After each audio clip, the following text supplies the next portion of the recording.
Monsieur Banken, président de Naboché France, c'est une fédération internationale qui promeut, défend, et on pourrait dire, si on veut paraphraser du Bellay, illustre le chant grégorien. On peut dire que Naboché, qui a fêté il y a quelques années, il y a quelques mois, son cinquantenaire, est un fruit inattendu du Concile. Et c'est un clin d'œil à la conférence d'avant-Pâques sur l'abbé Monseigneur Bunigny. Et si à l'époque le grégorien a été sauvé, c'est en partie, alors que rien n'était prévu pour la nouvelle liturgie, grâce à Solesme qui a sauvé, c'est le vice qui rend hommage à la vertu. Voilà. Sans être méchant. Et au moment du concile, le père Bunigny avait été remercié par Monseigneur Pianonti sur ordre du Saint-Siège. Et l'enjeu était justement la défense de la liturgie traditionnelle et du chant grégorien. Le chant grégorien, qu'on soit catholique ou non, fait partie de notre patrimoine d'Européens. Tout à l'heure, dans la deuxième partie, vous aurez un petit concert, le mot peut être impropre, une illustration des propos tenus par l'exécution de quelques pièces grégoriennes, et entre autres le Ut Coeant Laxis, pièce bien célèbre, un hymne à Saint Jean-Baptiste, où toutes les notes de la gamme ouvrent le début de chaque vers. Mais quelqu'un qui s'est frotté un peu aux lettres latines, y reconnaît la poésie d'un Horace. Le chant grégorien puise ses racines dans la culture latine. Et d'ailleurs, à une époque, on avait publié un Graduale Simplex, je pense que vous avez entendu parler, oui, bien sûr. Pour les petites paroisses. Et le Jounel, avant qu'il fasse ses productions un peu contestables, avait publié un processionnal avec toutes les pièces de la liturgie propre, mais avec des psalmodies ornées. F6, ainsi de suite. Mais, croyant faciliter la tâche, il a plus ou moins contribué à tuer le grégorien, parce que le français prononce mal le latin. Le latin est une langue chantante, une langue avec des accents. Et si certains membres du clergé commettent le crime de violer des petits-enfants, c'est un début de violer la langue latine, la langue des dieux. Et c'est un début, un commencement fâcheux. Voilà.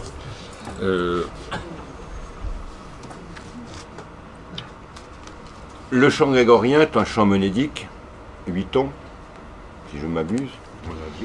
Et c'est le propre des chants traditionnels. Si vous prenez le chant slave, le vieux slave, pas la musique abattardie du XVIIIe siècle, donc avant les réformes de Tikhon, c'est une liturgie monodique. Et si vous entendez par exemple certaines mélodies vieilles slavones, il y a une parenté évidente avec le grégorien. Alors aujourd'hui, qui a restauré le chant grégorien? C'est entre autres sous l'impulsion de Don Guéranger. Le grégorien est à la fois une illustration du texte, le met en valeur, et c'est en même temps une méditation. Alors ceux qui s'intéressent à la question, je les invite à lire le livre magnifique de Don Gageard, les plus belles mélodies grégoriennes, ou alors le Don Baron, qui est un peu plus difficile à trouver. Et ça vaut tous les sermons. Toutes les explications de la liturgie. Par exemple, pour la Semaine Sainte, le Vendredi Saint, vous avez une antienne qui annonce déjà Pâques. Alors que les ornements sont noirs, c'est lugubre. Et ça vaut tous les sermons de tous les ânes mitrés. Je pense que j'en ai dit assez. À vous, cher ami. Alors, je voudrais quand même, parce que le frère n'a pas exactement compris, les interventions, ne commencez pas encore, parce que les interventions tendent sur des détails trop techniques. Déjà, j'aimerais préciser le titre de la conférence. Le frère ne l'a peut-être pas restitué comme je le voulais, en tout cas comme je lui avais proposé. Le thème de la conférence, c'était chant grégorien, et c'est toujours, ce sera, chant grégorien, origine de la musique occidentale. Ce qui est quand même différent. Moi, j'ai axé mon étude sur cet esprit. Alors, définissons tout d'abord ce que l'on entend par musique occidentale. C'est la musique populaire ou savante, pratiquée dans les pays européens et américains, ou d'influence européenne. Ses principales caractéristiques sont son ancienneté, on peut l'estimer à environ 1000 ans, sa dimension polyphonique, son système de notation et l'importance qui lui est accordée par opposition à la musique dite orale. Enfin, la place prépondérante que cette musique occidentale a fini par occuper à l'échelle de la planète. Donc voici, en quelques mots, si vous voulez, ce que l'on entend par musique occidentale. Comment le chant grégorien peut-il être à l'origine de cette musique dite occidentale? Alors le sujet, je ne vous le cache pas, est immensément vaste.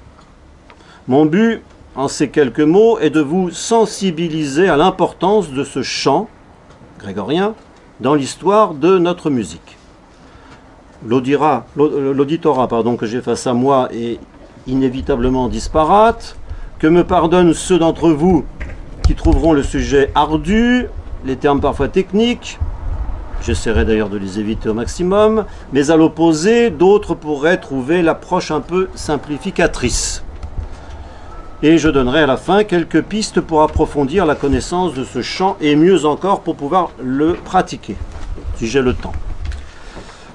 Pour nous mettre dans l'ambiance de ce chant grégorien, dont je vais essayer de vous montrer l'importance capitale dans cette musique occidentale, nous allons tout de suite commencer par interpréter le premier chant du propre de l'année liturgique. Il fallait bien choisir, j'ai pris le premier, parce que c'était le premier, mais aussi il est magnifique.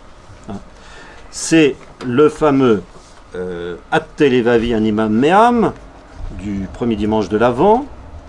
Atte levavi animam meam, vers vous j'élève mon âme. Deus meus in te confido non erubescam. Mon Dieu, en vous je mets ma confiance, je n'aurai pas à en rougir, et mes ennemis ne se moqueront pas de moi, car aucun de ceux qui espèrent en vous ne sera déçu. Donc vous allez voir, c'est une mélodie paisible, pleine d'assurance toutefois. On remarquera la belle montée très expressive qui souligne le mot important qui est expectant, l'attente dans cette période de l'Avent. Le verset qui accompagne cette introduite n'est pas le premier verset du psaume, puisque celui-ci figure déjà dans l'antienne, mais c'est le verset qui suit, à la suite. Vias tuas domine, demonstra mihi et semitas tua et doceme. Seigneur, faites-moi connaître vos voies et enseignez-moi vos sentiers. Donc le mieux, c'est de commencer par ce beau chant, et vous allez tout de suite, pour ceux qui ne connaissent mal ou peu, ce chant grégorien, voir un peu à quoi il ressemble. C'est la première pièce liturgique de l'année. Je précise que j'ai sélectionné, à Una Voce, nous avons la possibilité d'avoir tout de même des contacts avec pas mal de chorales. Tous les choristes que vous avez là sont quasiment tous des chefs de chœur, à une exception près. Et encore, je pense qu'il est tout à fait capable de diriger, Pierre.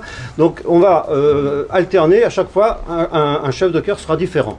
Donc vous voyez, vous avez un petit peu le nec plus ultra de ce que vous pouvez trouver. J'espère qu'on va être à la hauteur dans ces conditions, mais on va faire ce que l'on peut. En tout cas, voici. Donc c'est Philippe qui dirige, Philippe Nikolov, qui est chef de chœur à Sainte-Jeanne de Chantal, porte de Saint-Cloud.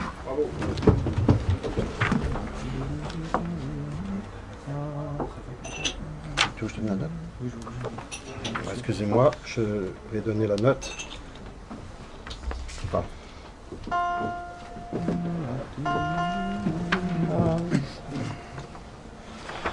a te levavim anima mea,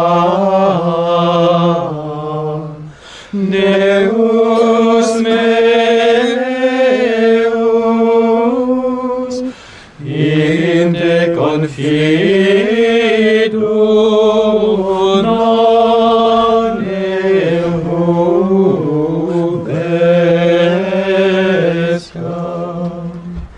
neque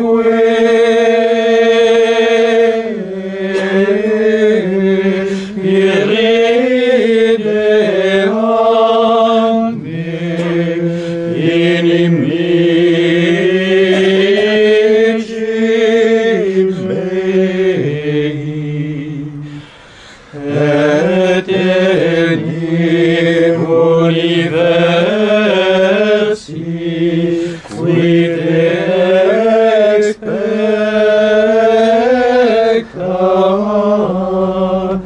non confundentur.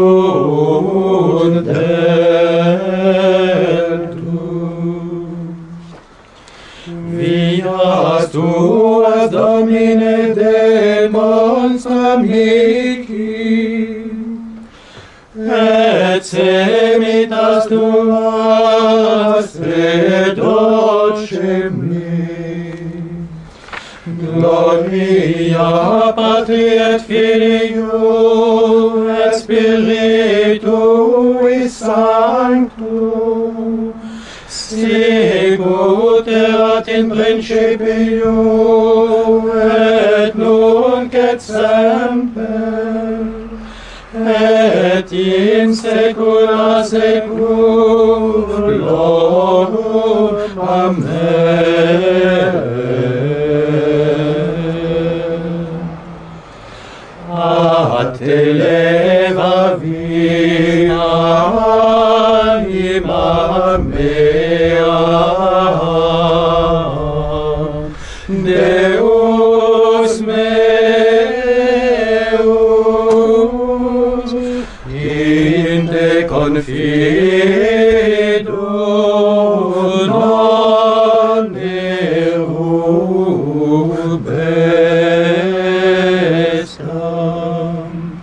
neque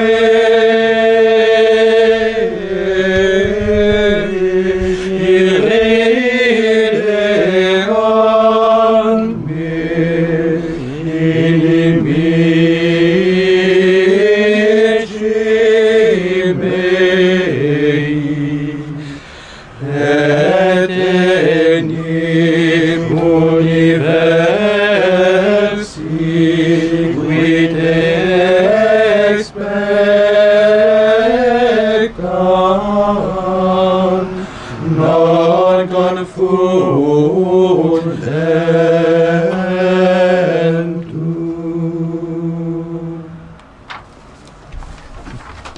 Non, non, on n'applaudit pas. J'aurais dû vous avertir, c'est ma faute.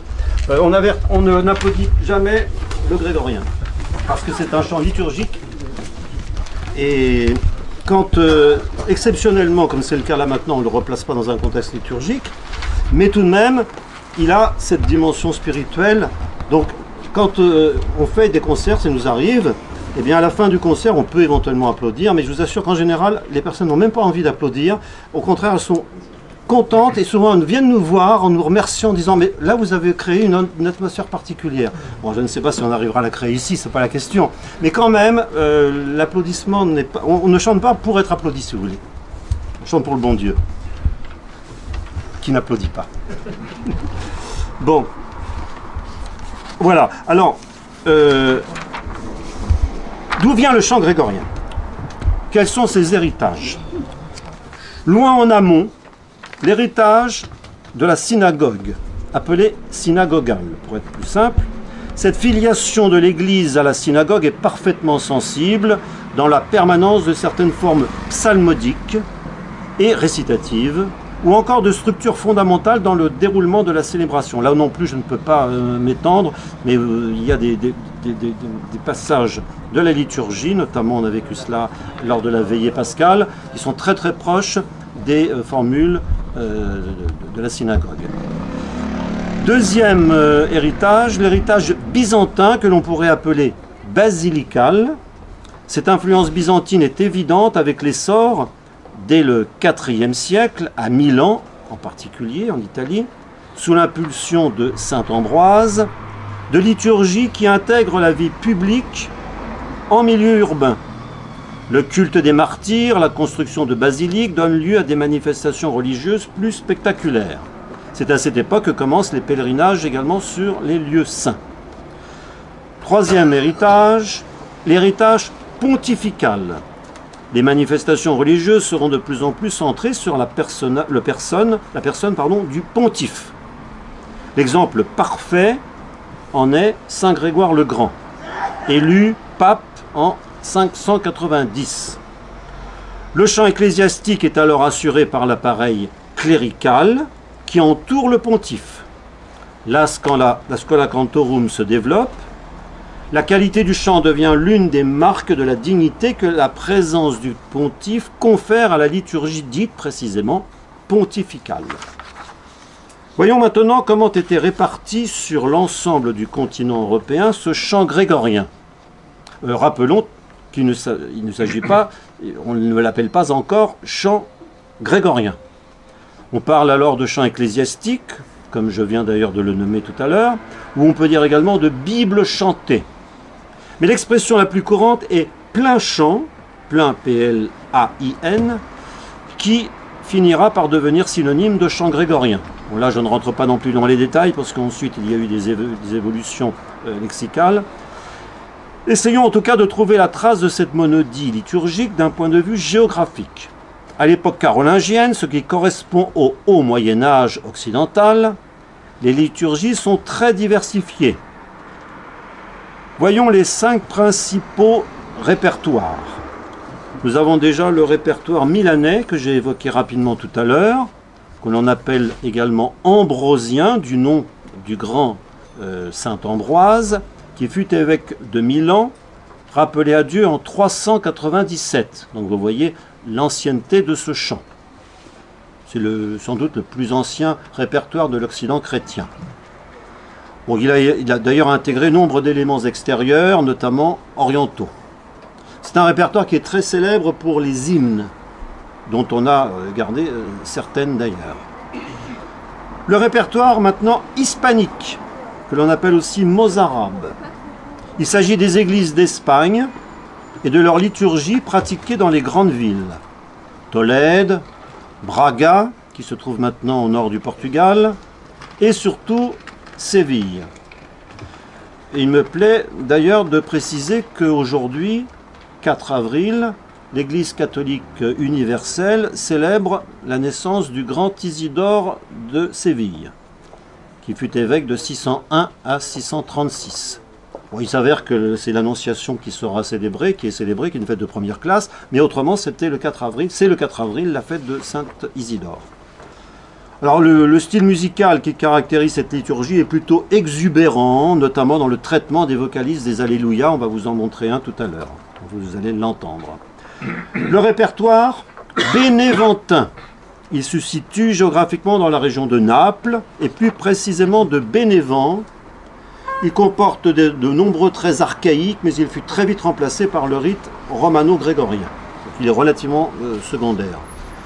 Abordons d'ailleurs le plus important de ces répertoires, et le dernier, enfin l'avant-dernier, mais vous allez voir pourquoi il est très important, c'est le répertoire qui nous concerne bien chez nous d'ailleurs, c'est le répertoire gallican. Les églises de Gaule étaient célèbres pour leurs chantres experts. Les hymnes y ont là aussi un rôle majeur. Les textes liturgiques sont caractérisés par une rhétorique abondante, des développements métaphoriques et des images très riches. Le chant gallican, comme nous le verrons, a quasiment disparu lors de la romanisation carolingienne de la liturgie, mais certaines pièces ont été insérées dans l'antiphonaire grégorien.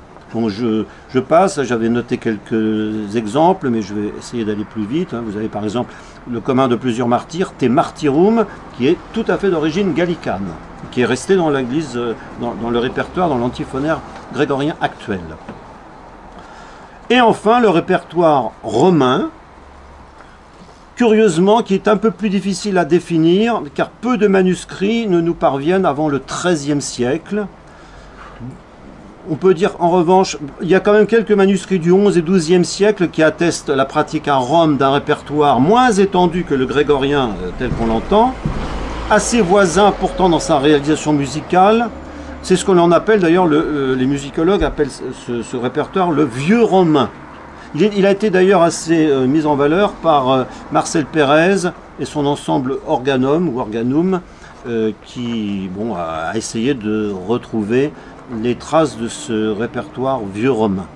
Bon, on pourrait également citer le rite aquiléen en Italie orientale et le répertoire celtique des îles britanniques. Bon, je passe. Je vais aborder maintenant le fait majeur de ce haut Moyen-Âge qui est, en tout cas pour la formation du grégorien, la romanisation de la liturgie. Donc ça c'est un fait absolument capital. En 752, Chrodégang, évêque de Metz, un des grands hommes du royaume, proche parent de Pépin le Bref, dont il seconde les projets d'unification politico-religieuse, se rend à Rome pour prendre en charge le voyage en Gaule du pape Étienne II. Le nouveau pontife voit sa situation territoriale de plus en plus menacée par l'expansion territoriale du royaume lombard. Le soutien du roi de France lui est indispensable. Aussi est-il prêt à accepter l'idée d'un voyage aux rives de l'Oise ou de la Seine. Accompagné d'une suite de fonctionnaires romains et conduit par Chrodégang, Étienne II arrive le 6 janvier 754 à Pontion, qui est la résidence de Pépin le Bref, avant de se rendre à l'abbaye de Saint-Denis, où il séjournera plus d'un an, voyez, le pape, dont il bénira les fondations. La date de ce voyage est le terme à partir duquel on peut constater à Metz, en tout premier lieu en tout cas, dans l'environnement direct de Chrodégang, mais aussi dans un certain nombre de centres religieux importants du royaume, comme Lyon, Rouen, un très important remaniement des liturgies et des chants liturgiques. Tout doit se faire désormais à la romaine. Avant d'approfondir l'événement essentiel que fut cette grande réforme de la romanisation, revenons à Saint Grégoire. Il est mort, attention, Saint Grégoire à l'époque est mort depuis 1 siècle et demi, mais il jouit encore d'un immense prestige. Il devient le modèle de la romanisation des usages liturgiques que l'on considère alors comme un acte d'obéissance catholique. Il en représente le symbole comme pasteur, administrateur, réformateur, liturgiste et même musicien. On n'est pas complètement certain qu'il ait composé, mais en tout cas il en a cette réputation à l'époque carolingienne. Son influence en tout cas est immense. On peut insister sur son attachement pour donner aux cérémonies du culte une pompe extérieure pour qu'elles soient plus efficaces encore pour l'instruction, car c'était le but, l'instruction et l'édification du peuple. C'est ainsi qu'il étendit le chant de l'Alléluia aux offices, même en dehors du temps pascal, hormis le temps du carême quand même. L'Alléluia est notamment maintenu par Saint Grégoire au temps de l'Avent. Vous voyez, au temps de l'Avent, c'est lui qui nous a maintenu l'Alléluia.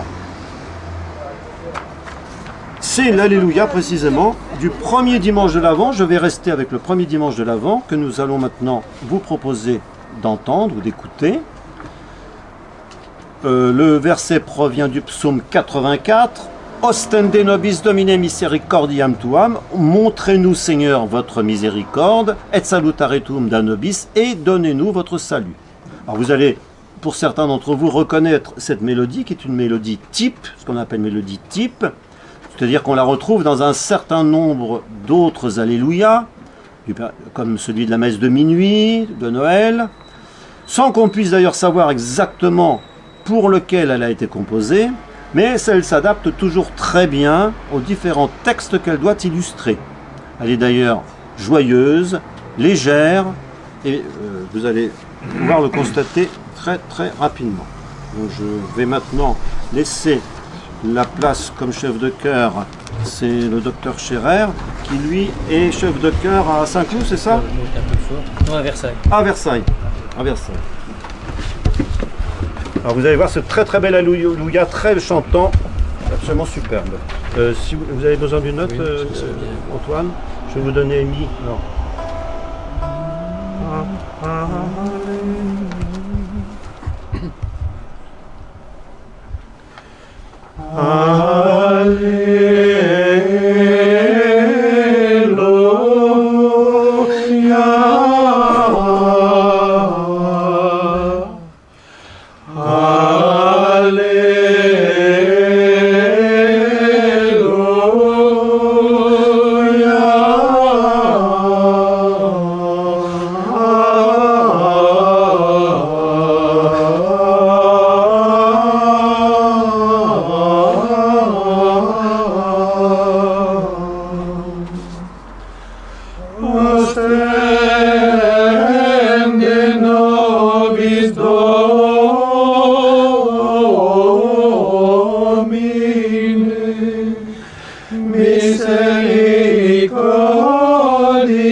Voilà, très bel Alléluia du premier dimanche de l'Avent.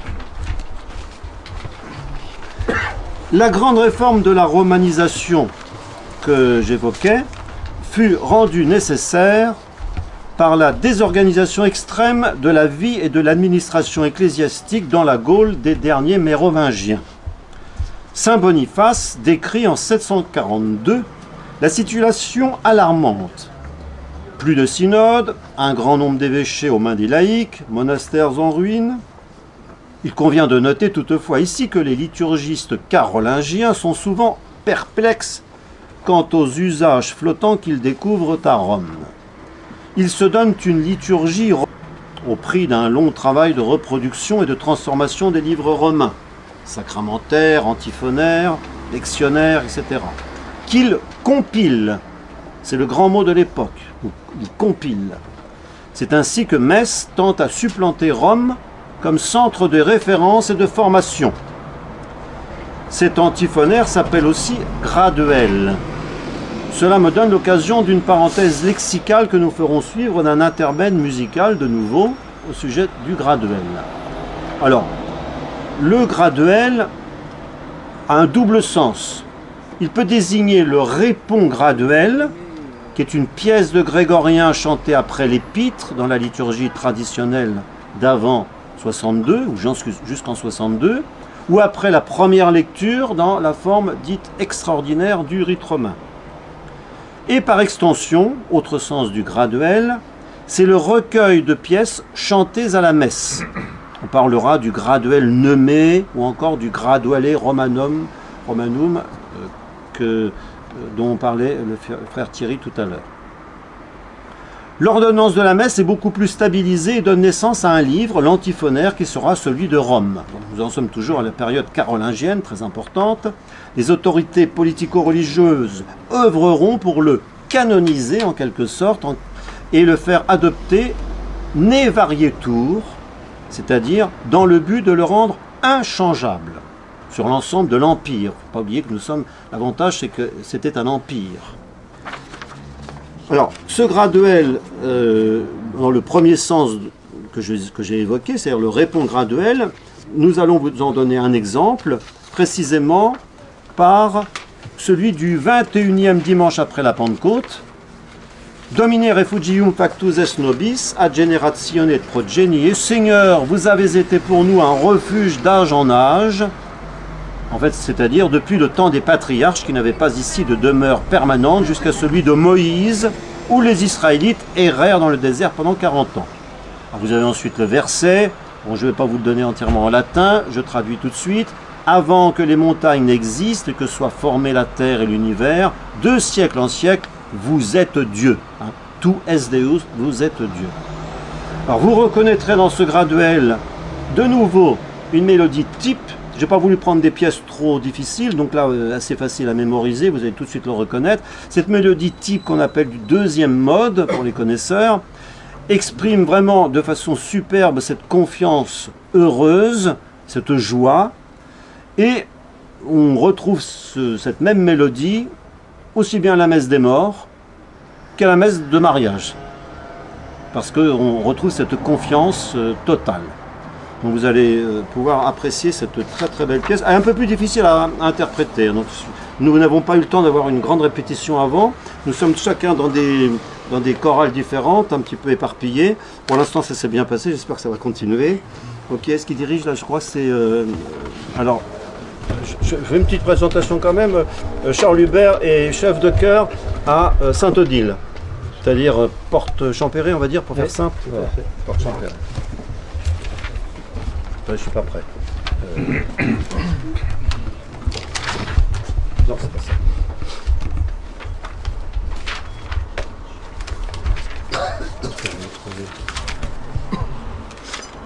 Il y en a plus?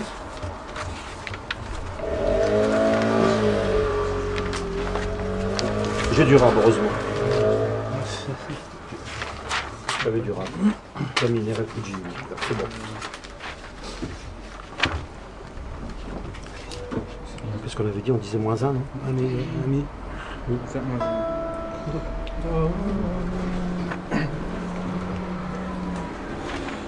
Domine refugium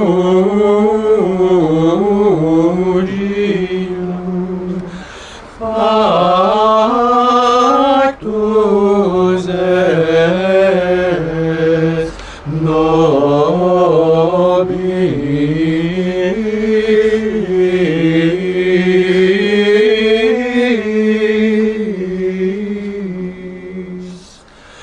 A et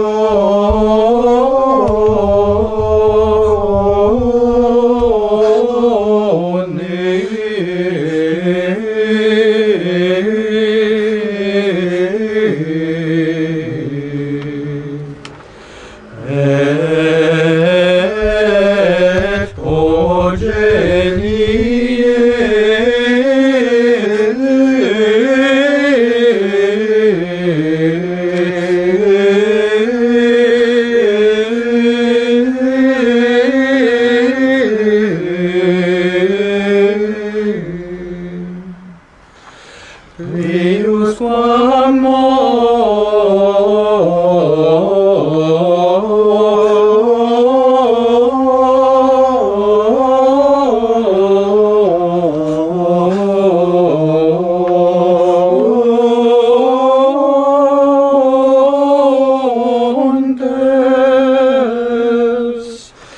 fiere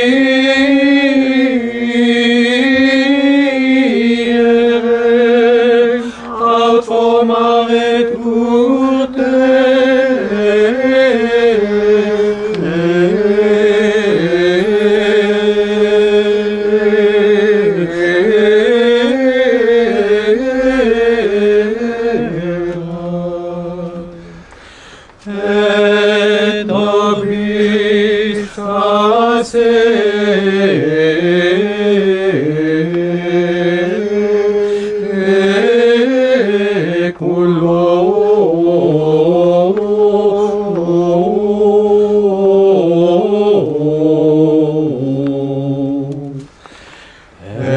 in seculum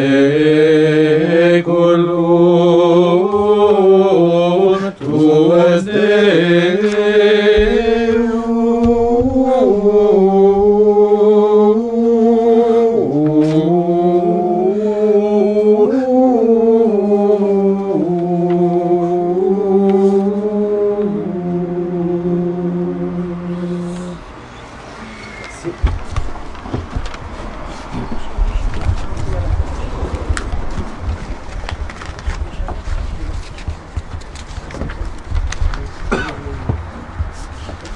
Bien, alors vous avez compris que l'essentiel, c'est de s'approprier l'esprit de la liturgie romaine. Voilà l'esprit des Carolingiens.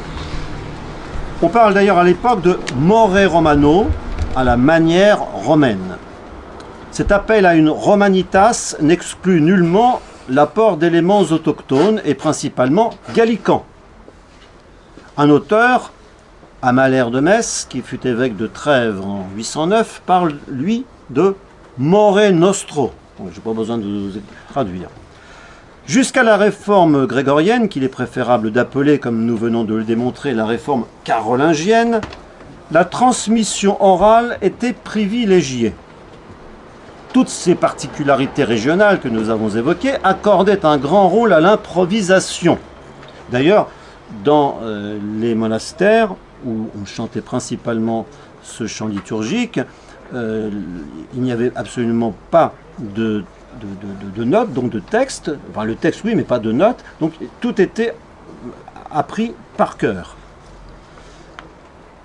Alors, avec cette réforme, la réforme carolingienne, se fait jour la nécessité d'annoter les textes, de manière à aider les chanteurs à exécuter leur chant dans le même mode. Parce que bien sûr, c'était très très difficile d'harmoniser quand chaque monastère, chaque abbaye pouvait œuvrer et travailler de façon différente.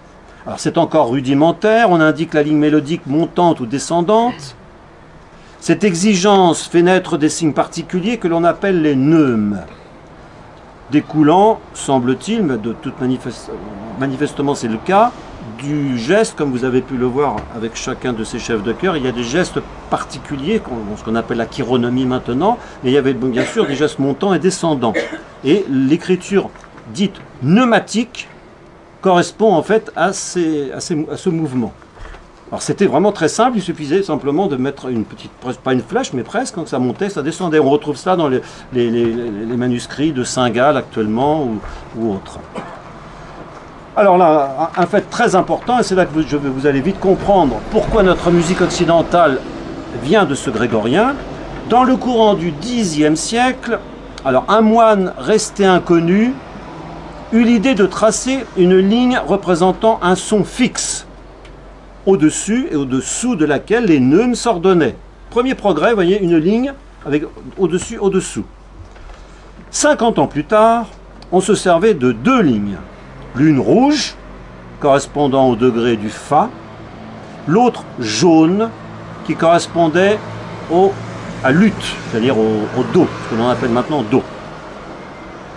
Naguère, cette page de l'histoire musicale était dominée par un nom, Guy d'Arezzo, qui fut moine bénédictin au début du XIe siècle, peut-être d'ailleurs parisien de naissance, les avis sont très partagés, mais dont toute la vie, en tout cas, se déroula en Italie.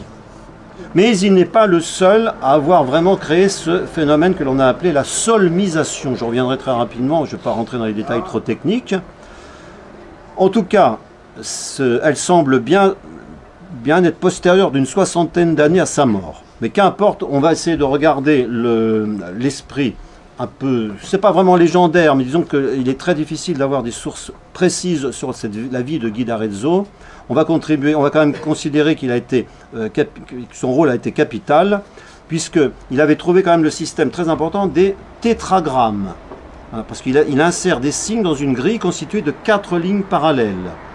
Et surtout, c'est la célèbre hymne Ut queant laxis qui a donné sans contexte le nom des notes de la gamme. Au moins ça, on ne peut pas le contester. Alors la composition du texte en est attribuée à Paul Diacre au IXe siècle, un petit peu antérieurement. qui était un moine du mont Cassin, ami de Charlemagne. De son vrai nom, il avait un nom plus germanique, c'était Paul Warnefried. Un jour qu'il devait chanter l'Exultet, vous savez ce grand chant de soliste chanté par un diacre lors de la veillée pascale, il se trouva brusquement aphone. Dramatique bien sûr dans ces circonstances. Il a invoqué Saint Jean-Baptiste, dont la naissance avait permis à son père Zacharie de recouvrer la voix. Le moine en fut exaucé. En reconnaissance, il écrivit une hymne à la gloire de Saint Jean-Baptiste, vous savez, le précurseur, dont la première strophe fait allusion, vous allez l'entendre, je vais vous la traduire, dont la première strophe fait allusion à la puissance et à la clarté de la voix des chanteurs. Cet hymne devait être encore plus lié pour les siècles au chant et à la musique. En effet, j'ai fermé parce que je crois que c'est un peu bruyant là. En effet, la syllabe initiale de chaque hémistiche s'élève d'1 degré par rapport à la précédente dans l'échelle des sons. Je vais vous le montrer tout en chantant. C'est donc au début du XIe siècle que Guy d'Arezzo, un peu plus tard, utilisa cette particularité pour attribuer aux notes le nom de ces syllabes. Donc vous verrez, vous allez tout de suite retrouver ut, ré, mi, fa, sol, la. Le si ne fut ajouté que bien plus tard, au XVIIe siècle, par les Italiens, qui substituèrent également la syllabe do à la syllabe ut. Ut était un peu difficile parce que toutes les notes se terminent par une voyelle et le ut, on avait du mal à le prononcer, donc on a préféré prendre do. Do, c'est tout simplement dominus, hein, c'est d'ailleurs le Seigneur. Alors je vous donne très rapidement le texte très important de cet hymne à Saint Jean-Baptiste, que l'on chante d'ailleurs toujours. La Saint Jean-Baptiste dans l'Église catholique est toujours très importante parce que quand le 24 juin tombe un dimanche, c'est une fête de première classe et qui est célébrée, qui remplace celle du dimanche. Ut queant laxis resonare fibris, pour que nous puissions chanter hautement les merveilles de votre histoire, purifier nos lèvres de toute souillure. Très beau texte, hein. Sancte Johannes, ô Saint Jean. Bon, je vais essayer d'aller un peu vite, ne pas vous donner la traduction totale du texte. Ce qu'il faut quand même que vous voyez, c'est que le ut queant laxis, donc vous avez le ut queant laxis, ré, donc là pour la deuxième, resonare fibris, ensuite mirat gestorum famulitorum, les merveilles de votre histoire. À chaque fois vous avez une note, et vous voyez, donc ça vous fait ut, ré, mi, fa, sol, etc. Donc je pense que c'est une hymne extrêmement intéressante pour ceux qui ne la connaissent pas. En plus elle est très très jolie, on aime beaucoup la chanter quand le 24 juin est un dimanche. Alors, nous allons maintenant vous l'interpréter. Ce sera un peu difficile, surtout que c'est moi qui suis censé diriger, de vous montrer les évolutions. Donc, ce que l'on va faire, c'est que l'on va marquer l'accent tonique un petit peu plus fortement dans le premier couplet, de façon à ce que vous entendiez bien le ut, ré, etc. Donc, vous allez voir, c'est assez évident. Puis ensuite, on chantera de façon plus normale. Donc, il faut que je retrouve tous mes textes. Là, voilà.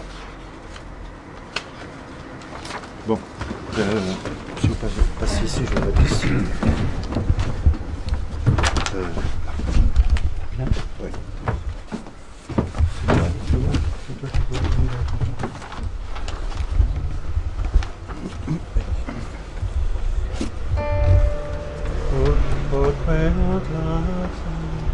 Donc là, on continue. Ut queant laxis resonare fibris, mira gestorum famulitum, solve polluti lavire adum sancte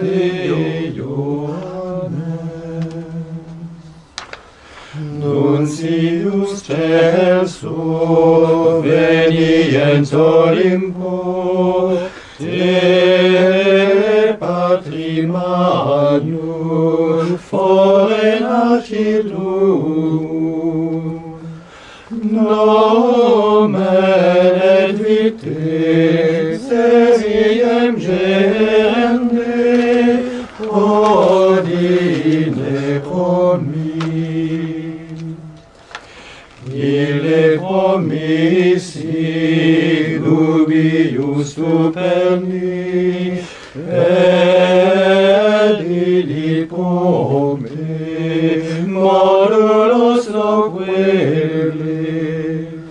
Sed reformasti genitus perempte organa voci.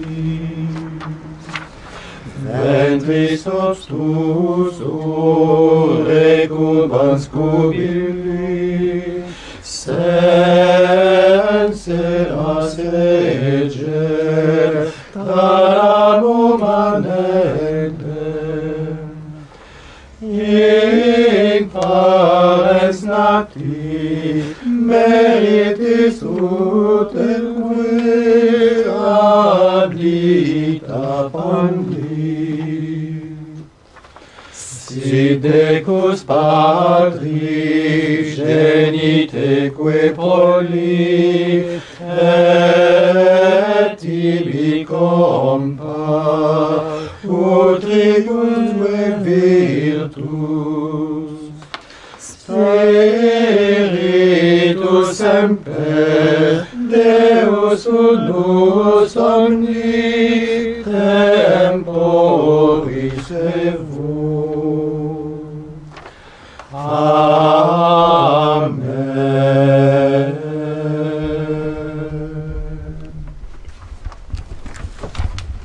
Voilà cette très belle hymne à Saint Jean-Baptiste qui a été déterminant pour le grégorien et pour la musique occidentale. Bon, alors, si vous voulez, là on est arrivé quasiment au bout. Vous avez bien compris pourquoi ce chant grégorien a été à l'origine de la musique occidentale, qu'à partir de cet instant la polyphonie pouvait commencer. On pouvait noter. On n'aurait jamais conçu de la polyphonie sans la possibilité d'avoir une partition avec des notes. Là maintenant nous avons une partition avec 4 lignes, possibilité de pouvoir chanter de façon logique et surtout reproduire ce chant dans les autres abbayes et la propager. Alors, la polyphonie, en quelques mots, là je suis obligé de résumer, mais ça va être très simple. On décèle la source de la polyphonie dans l'arrivée d'une seconde voix. Là, vous avez remarqué, tous nos chants étaient à une voix. Donc, une seconde voix qu'on appelait vox organalis, et à distance fixe, au début en tout cas, soit la quarte, soit la quinte. Donc, une seconde voix, par rapport à la voix monodique, la voix principale, qu'on appelle d'ailleurs la vox principalis. Et là, on appelle cela un organum parallèle. Cette seconde voix, parfois qualifiée aussi de duplum ou duplum, connaît peu à peu des variations, les mélismes, d'où le nom d'organum mélismatique. Alors vous voyez, on commence par donner une seconde voix, puis ensuite on lui donne des petites variantes. Tout cela de façon progressive. Cela est prouvé incontestablement par l'étude de certains codex italiens des 12 et 13e siècles, et surtout de manuscrits de l'église Saint-Martial de Limoges. A noter également à cette époque l'usage d'une voix de bourdon, c'est-à-dire une note unique, basse, qui se prolonge durant toute la durée du chant. Alors bien sûr, on retrouve ce bourdon dans la liturgie orientale actuellement. Ou encore de textes différents chantés lors de la même composition, anticipant ce qui prendra plus tard le nom de motet. Et esquisse l'écriture à plusieurs voix. Donc déjà, on arrive à plusieurs voix maintenant.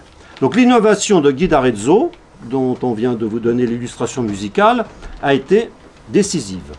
Car lui, il a pu vraiment attribuer un nom aux notes, mais plus important encore peut-être, il leur donne une intonation relative. Un chanteur pourra désormais entonner un chant jamais entendu auparavant. Alors on a appelé ce phénomène la solmisation. Alors solmisation, je ne vais pas rentrer non plus dans les détails, solmisation c'est la note sol et la note mi. Entre les deux, ça vous fait en fait six notes, et c'est comme ça qu'on a inventé ce mot de solmisation.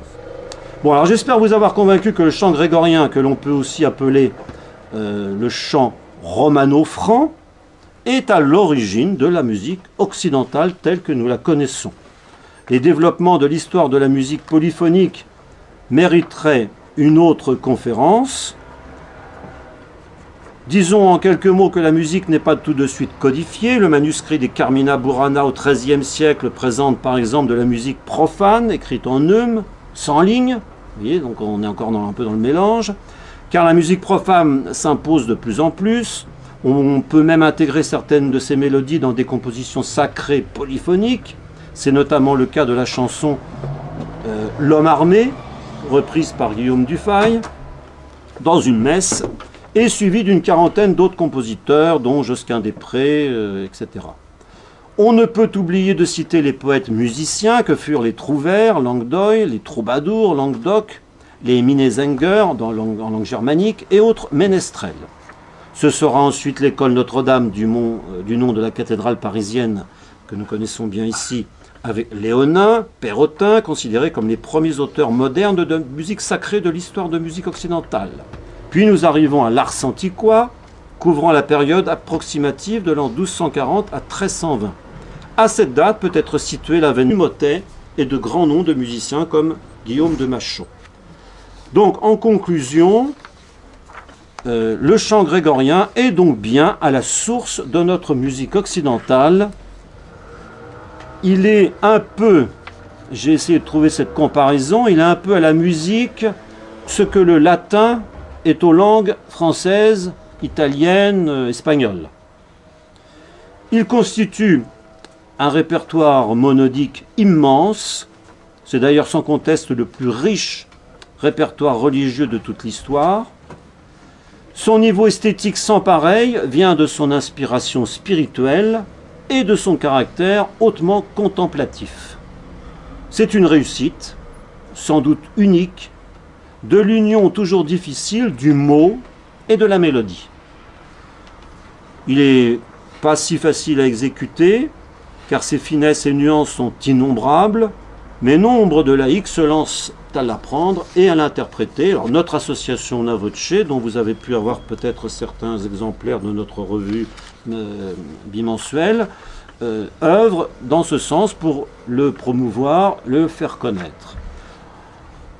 Alors, je pourrais continuer également, j'arrive au bout des 40 minutes, je pense, je pense que c'est bon. Cette association, donc vous avez toutes les références dans cette revue. Si vous n'en avez pas, n'hésitez pas à venir me voir, il m'en reste encore ici, ou le frère en a aussi ici. Je voudrais quand même, pour terminer, vous essayer de vous faire comprendre quand même que cette musique qui nous passionne, je pense que nous tous, surtout les chefs de chœur ici présents, sont absolument passionnés par cette musique, parce qu'on sent véritablement là une prière chantée et qui élève l'âme. On peut dire par exemple, tous les grands auteurs qui ont écrit, vous savez, il y a Henri Charlier, Don Gajard, bien sûr, le frère parlait tout à l'heure de Don Baron, et Don Corot, qui est actuellement père abbé de l'abbaye Notre-Dame de Trieure, qui a écrit de très belles phrases, dont de très beaux livres et des conférences extraordinaires. Don Forgeot, moine père abbé, ex-père abbé, en tout cas père abbé émérite de Fongombo, etc. Nous avons eu notre ancien secrétaire général, on en parlait avec monsieur l'abbé tout à l'heure aussi, Yves Gire, qui a vraiment été passionné par ce chant grégorien, qui a vraiment passé toute sa vie à cela, et j'en passe. Alors ils ont tous ces écrivains ou ces auteurs ont admirablement vanté la vraie valeur du chant grégorien, qui n'est pas, alors écoutez bien, qui n'est pas un ornement à la prière, fût-il sublime, il est lui-même prière. Et ça, j'insiste beaucoup sur cette prière, c'est vraiment l'âme même de ce chant grégorien. Le requiem de Mozart est de la très belle musique religieuse, mais le grand Jubilate, qui est l'offertoire du deuxième dimanche de l'Épiphanie, n'est pas de la musique religieuse. C'est une prière chantée. Et c'est pour terminer cette petite conférence, je vous invite à écouter maintenant ce grand jubilaté dont je viens de parler à l'instant, qui est une pièce absolument somptueuse, sublime. Je vais vous en parler dans quelques mots rapidement. Vous allez voir, c'est une éclatante jubilation qui dépasse d'ailleurs par ses proportions et son amplitude les limites habituelles du répertoire, surtout par un offertoire qui sont généralement, les offertoires, ce sont généralement des pièces plutôt contemplatives, intériorisées. Mais là, vous avez vraiment une jubilation absolument explosive, quasiment. La première partie reprend le début du psaume 65, Jubilate Deo universa terra, jubilé pour Dieu terre entière, psalmum dicite nomini eius, chantez un psaume à son nom. Cette première phrase est répétée 2 fois. Ensuite, le verset, c'est « Venez, écoutez, je vous raconterai à vous tous qui craignez Dieu ce que le Seigneur a fait pour mon âme. » Alors vous allez voir, la mélodie commence encore dans l'enthousiasme, puis à partir du mot « narrabo », elle s'apaise et s'adoucit progressivement pour se terminer dans une ambiance plus calme et détendue. Alors je ne vous cache pas que cette pièce est difficile à interpréter. On le chante nous dans nos paroisses respectives, mais il y avait beaucoup de répétitions. Donc là, nous n'avons pas eu vraiment le temps de répéter. On se lance quand même. Pour l'instant, je trouve que c'est bien passé. Je ne voudrais pas qu'on termine par de fausses notes, mais après tout, c'est la règle du jeu. Nous sommes en direct, donc nous assumons. Alors, je prends ma partition et j'arrive. Vous allez voir, c'est une pièce absolument sublime. Donc, ça sera la façon de terminer. Alors, pardonnez-moi. Voilà, ça y est, j'ai mon texte. Et donc là, c'est Philippe Nicolas qui nous dirige. Ça va? Vous êtes bien là? Tu peux approcher là? Tu peux peut-être passer par ici, Philippe. Voilà. On avait dit qu'on prenait dans le ton. Oui. Attends, c'est un peu haut là. Non, peut-être qu'on a baissé C'est trop, non, dans le c'est ton. trop dans le ton. Parce que C'est trop, ça monte. ou d'un ton, Yubila. Ça va comme ça? Je sais pas si parce qu'il y avait un rafale. Fa. On l'a chanté tout à l'heure, c'était bon.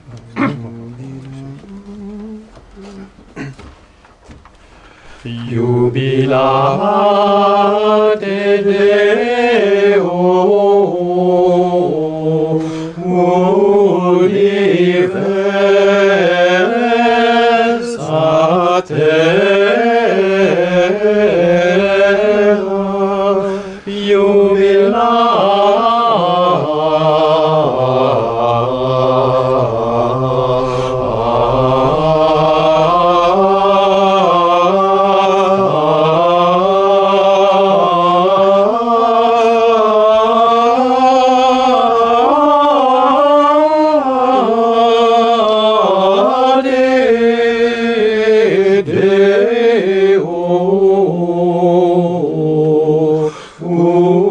universa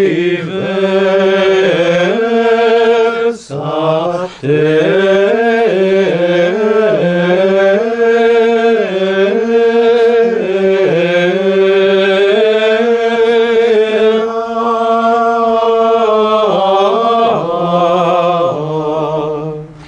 Salmum dicite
Quanta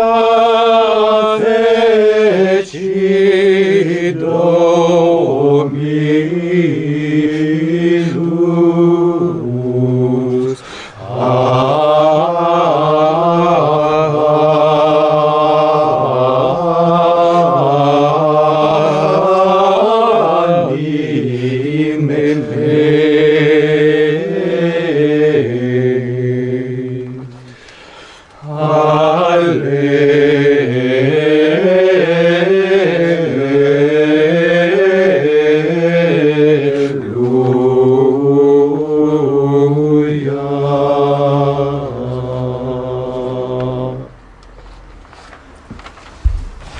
Voilà, donc c'était magnifique, vous avez pu apprécier comment le compositeur grégorien, vous savez, ces compositeurs grégoriens, ce qui était extraordinaire, c'est qu'on n'a jamais eu leur nom.